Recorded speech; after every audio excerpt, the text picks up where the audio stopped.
Principal Madam, my dear staff, and my dear students. Today, we all know we are celebrating Youth Day.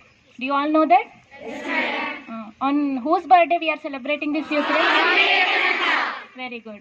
January 12th, 1986, he was born. And today we are celebrating Youth Day on the occasion of his birthday. And he contributed so much to India, and not only to India, mainly for the youth. Why we are celebrating it as Youth Day? What is his contribution to youth? So today I want to explain that. He is a great motivator. Have you ever seen his quotes? You might have heard it. Arise, awake, stop not until you reach your goal. One of his life incidents I want to share with you to make you know how intelligent he is and how patriotic he is for our country. One day he was traveling in a train. He wore a watch, wristwatch. Two girls who are sitting opposite to him in opposite seat, they want to have it. So they decided to ask him, if you don't give me this watch, we'll complain to police that you harassed us. But Vivekananda, he sat as if he didn't hear anything. Girls again told the same thing, but he never responded. Then they thought maybe he's some kind of deaf or something like that. He gestured, can you write it and give me so that I can understand. He gestured like this. So then the girls started writing.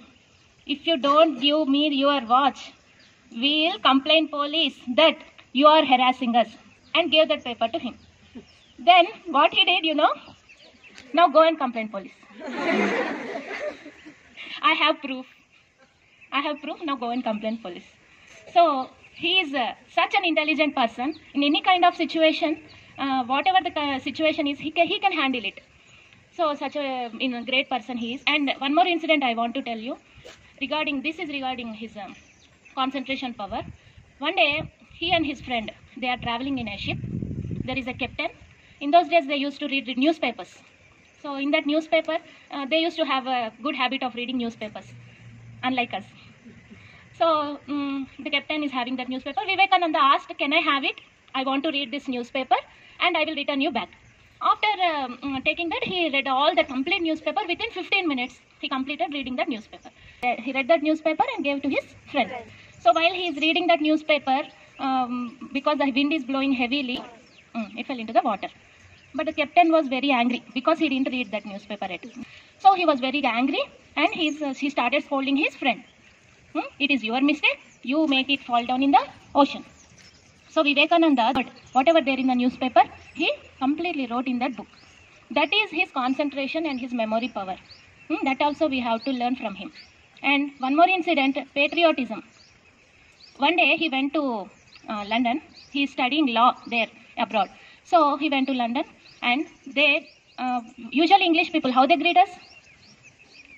Ela greet chestar manalni. Hello, right? Hello antar. Then he started replying them in Telugu, Namaskaram. Okay. Then the English people thought, okay, this fellow, he might not know English. Let us communicate in his own language, in their mother tongue. Then they started asking him in Hindi. Kaise ho to? Kaise ho? Ela unnaru ani Hindi lo adigaru, thinking that he doesn't know English. Then he replied in English, I am fine. How are you? Thank you. Then the English people were shocked. When we replied you in your mother tongue, you are answering in our language. What is this? They asked. And he replied, when you greeted in your mother tongue, I greeted in my mother tongue. When you started to talk to me in my mother tongue, I too started to talk to you in your mother tongue. That is the reply he gave. So wherever he go, he make India proud. And that youth also. And one more thing, he found each and every child has the capability of to do something, to achieve something. He is a future achiever. She is a future achiever. That is what he thinks. No girl or no boy, no student is born incapable. So that's why we celebrate this day as a National Youth Day, because he inspired so many youth, so many students with his life incidents, with his preachers, with his speeches, with his course, whatnot. Okay? With this, I want to conclude this. Thank you.